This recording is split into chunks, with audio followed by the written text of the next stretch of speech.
নিমতলি গ্রাম। গ্রামে বেশ কয়েক ঘর বসতির বাস। গ্রামের পাশ দিয়ে বয়ে গেছে একটি নদী। নদীতে প্রতি বছর বন্যা হওয়ায় নদী আর গ্রামের মাঝে আছে উঁচু বাঁধ। এই বাঁধের রাস্তা দিয়েই গ্রামের লোকজন রাত বিরেতে যাতায়াত করে থাকে। গ্রামের অপর দিকে আছে বিশাল চাষের জমি। সে জমিতেই গ্রামের লোকজন চাষবাস করে, আর কিছু লোক ওই নদীতেই মাছ ধরে তাদের সংসার চালায়। গ্রামের মাঝেই আছে একটি অনেক পুরনো বটতলা। সেখানে গেলেই দেখা যাবে কেউ না কেউ সেখানে বসে আড্ডা দিচ্ছে। সবকিছু ঠিকঠাকই চলছিল, কিন্তু হঠাৎই ঘটল এক বিপত্তি। গ্রামের রামু একদিন ভোরবেলায় কাঁধে জাল নিয়ে যাচ্ছিল নদীতে মাছ ধরতে। তখনও চারিদিকে ভালোভাবে আলো ফোটেনি, চারপাশে কিছু ভালোভাবে দেখা যাচ্ছে না। রামু সেই বাঁধের উপর দিয়ে হাঁটছে। সে যখন নদীতে নামতে যাবে তখন হঠাৎ করেই তার কানে কিছু একটা আওয়াজ আসে। সেই আওয়াজ শুনে রামু বাঁধের উপর থমকে দাঁড়িয়ে পড়ল। রাতের দিকে আগেও রামু অনেকবার নদীতে মাছ ধরতে গেছে, কিন্তু আজ তার কেমন যেন অন্যরকম লাগছে। তার মনে যেন কেমন ভয় ভয় কাজ করছে। চারিদিকে তখনও বেশ অন্ধকার, তাই বেশি দূরের জিনিস তার নজরে আসছে না। রামুর মনে হলো সেই আওয়াজ যেন এখন আরো একটু বেশি শোনা যাচ্ছে। তবুও রামু মনের মধ্যে একটা সাহস নিয়ে সামনের দিকে কয়েক পাই এগিয়ে গিয়ে সে ব্যাপারটা দেখার চেষ্টা করলো। ভালোভাবে নজর দিয়ে রামু দেখলো কতগুলি শেয়ালের মতো দেখতে প্রাণী কিছু একটা জিনিসকে ঘিরে দাঁড়িয়ে রয়েছে, আর মাঝে মাঝে মাথা নিচু করে কিছু ছিঁড়ে ছিঁড়ে খাচ্ছে। আর তারই আওয়াজ রামুর কানে এসেছে। এবার রামু একটু সাহস নিয়ে নদীর বাঁধের নিচে নেমে ব্যাপারটা দেখার চেষ্টা করল। রামুকে দেখেই সেই প্রাণীগুলি অন্ধকারে কোথায় যেন মিলিয়ে যায়। এরপর রামু ঠিক করে তাকিয়ে যা দেখলো তাতে তার গায়ের রক্ত হিম হয়ে গেল। সে অত্যন্ত ভয় পেয়ে গেল। সে দেখলো একটি অর্ধ খাওয়া পচা গলা মৃতদেহ নদীর পাড়ে পড়ে আছে, আর সেটিকেই ওই প্রাণীগুলি ছিঁড়ে ছিঁড়ে খাচ্ছিল।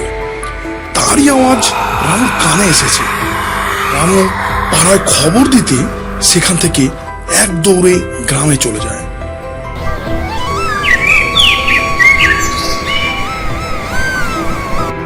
সকালের আলো ফুটতে না ফুটতে চারিদিকে এই খবর রটে যায়।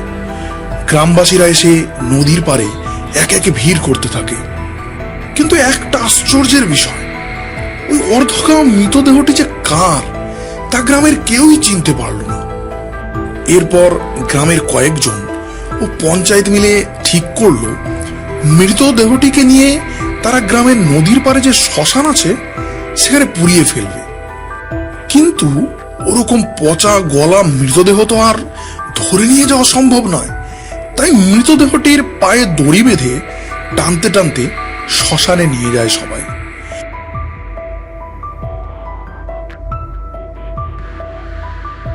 তারপর সবাই মিলে সেই মৃতদেহটিকে সেই শ্মশানে পুড়িয়ে ফেলে। এরপর কয়েকদিন বেশ ভালোই চলছিল, কিন্তু একদিন রাতে ঘটলো আর এক বিপত্তি। সেদিন রাতে গ্রামেরই কানাই বাজারে গিয়েছিল ফসল বিক্রি করতে। সেই ফসল বিক্রি করে সে ভালোই রোজগার করেছে, তাই হাতে একটা বড় সাইজের মাছ নিয়ে সে বাড়ি ফিরছিল। তখন অনেক রাত হয়েছে। সে যখন নদীর পাড়ের বাঁধ দিয়ে হাঁটছে, হঠাৎই তার মনে হলো তার পিছন পিছন কেউ যেন আসছে। কয়েক পা যাওয়ার পর সে দাঁড়িয়ে পড়ল। পিছন ঘুরে সে তাকিয়ে দেখলো সেখানে কেউ নেই। এরপর সে ঘুরে আবার হাঁটতে যাবে, এমন সময় তার খেয়াল হলো তার হাতে ধরে থাকা মাছটি তার কাছে নেই। তাই না দেখে কানাই অত্যন্ত ভয় পেয়ে যায়। তার মনে পড়ে যায় কয়েকদিন আগে নদীর পাড়ে পড়ে থাকা সেই মৃত শরীরটার কথা। সে ভয়ে মনে মনে রাম নাম জপ করতে থাকে। এরপরে সে শুনতে পায় ছপ করে একটি আওয়াজ, কোনো কিছু যেন তার সামনের গাছের উপরেই এসে পড়ল। আর সঙ্গে সঙ্গে সে গাছ থেকে রাতের অন্ধকারে কতগুলি বাদুড় যেন ডানা ঝাপটাতে ঝাপটাতে উড়ে গেল। চারিদিকে অন্ধকারের ঝোপের মধ্যে বন্য শেয়াল ডেকে উঠল। তারপরেই চারিদিকে কেমন যেন নিশ্চুপ নিঝুম হয়ে গেল। গতি ভালো নয় বুঝতে পেরে কানাই ভয়ে সেখানে দাঁড়িয়ে ঠক ঠক করে কাঁপতে লাগলো। এরপরেই হঠাৎ কানাই কেমন যেন একটা খটখট আওয়াজ শুনতে পেল। মনে হচ্ছে যেন কেউ কিছু চিবিয়ে খাচ্ছে। কানাই গাছের উপরের দিকে তাকিয়ে দেখল একটা বীভৎস চেহারার লোক গাছের ডালে বসে তার মাছটাকে চিবিয়ে চিবিয়ে খাচ্ছে। এরপর কানাই অত্যন্ত ভয়ে জোরে চিৎকার করে অজ্ঞান হয়ে মাটিতে পড়ে যায়।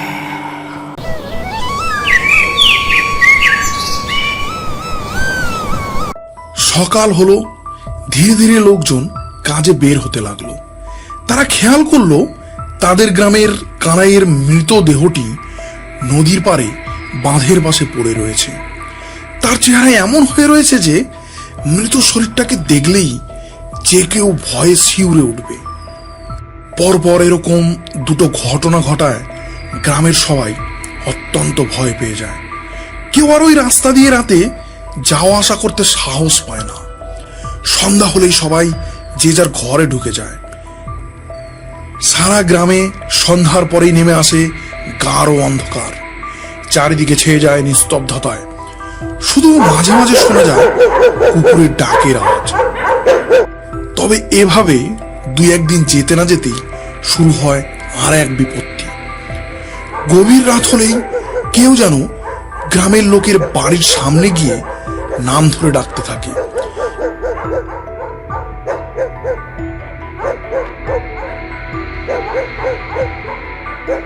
কেউ কেউ আবার কিছু একটা দেখে ভয়ও পেয়েছে। হাবু সংসারে একাই। সে সন্ধ্যার সময় ঘরের দরজা দিয়ে ঘরে ঢুকে পড়েছে।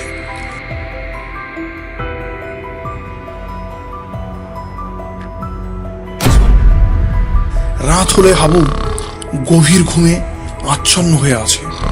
হঠাৎ সে শুনতে পায় কেউ যেন তার নাম ধরে ডাকছে।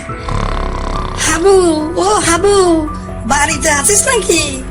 হাবু, ও হাবু। হাবুর দু চোখে তখন ঘুম জড়িয়ে আছে, তাই সে ঘুমের ঘুরে দরজা খুলে বাইরে বেরিয়ে আসে। সে বাইরে বেরিয়ে এসে দেখতে পায় তার থেকে কিছুটা দূরে একটা কি যেন দাঁড়িয়ে রয়েছে, ঠিক মানুষের মতোই দেখতে।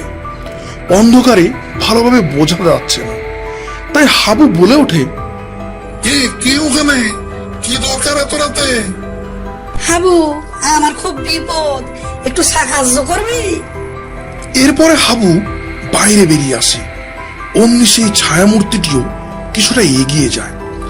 ঠিক সেই সময় চারিদিক থেকে অনেকগুলি কুকুরের উচ্চ স্বরের আওয়াজ ভেসে আসে। তারপরে হাবুর ঘুম ছুটে যায়। সে দেখতে পায় হাঁটতে হাঁটতে সে তার বাড়ির পাশের শ্মশানের কাছে চলে এসেছে। কিন্তু কিভাবে যে সে চলে এলো সেটা সে বুঝতে পারছে না। কিন্তু তার আশেপাশেও সে তাকিয়ে দেখলো কেউ নেই। গতি ভালো নয় বুঝতে পেরে হাবু এক দৌড়ে বাড়িতে চলে আসে, ঘরে ঢুকে পড়ে। ঘরে ঢুকেই সে দরজা বন্ধ করে দেয়। এরপর গ্রামের সবাই জমিদারের কাছে গিয়ে এই সব ঘটনা জানায়। জমিদার গ্রামের সবার কথা শুনে বলেন, গতি ভালো নয় মনে হচ্ছে, সবাই মিলে একবার জগন্নাথ তান্ত্রিকের কাছে গিয়ে জানাও, নিশ্চয়ই উনি একটা ব্যবস্থা করবেন। গ্রামের কয়েকজন জগন্নাথ তান্ত্রিকের কাছে গিয়ে গ্রামের সমস্ত এই ব্যাপারগুলি খুলে বলে। তান্ত্রিক সবার সাথে সেই গ্রামে আসে। তিনি সবাইকে নিয়ে নদীর পাড়ে সেই গাছটির কাছে গিয়ে দাঁড়ান। এরপর তিনি বিড়বিড় করে কিছু একটা বলেন। তারপর গাছের চারিদিকে দুপা ঘুরে একটা লাল সুতো বেঁধে দেন। তারপর বলেন, আমি আত্মাকে বন্ধন করে দিয়ে গেলাম, আর কোনো বিপদ হবে না। তাই গ্রামের সবাই মিলে ওদের দুজনার আত্মার শান্তির জন্য শ্রাদ্ধ শান্তি করিস, তাহলে আর কোনো বিপদ হবে না।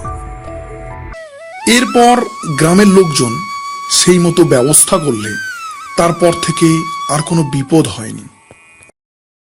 আমাদের পিএন টুনস চ্যানেলের আরও অন্যান্য গল্পগুলি দেখতে আমাদের পিএন টুনস কার্টুন চ্যানেলটিকে আপনারা সাবস্ক্রাইব করে রাখুন এবং অল বেল নোটিফিকেশন অন করে রাখুন। এছাড়া আপনারা কী ধরনের গল্প পছন্দ করেন তা আমাদের কমেন্ট বক্সে জানাবেন, আমরা সেই ধরনের গল্প রেডি করে আপনাদের সামনে তুলে ধরব। Thank you.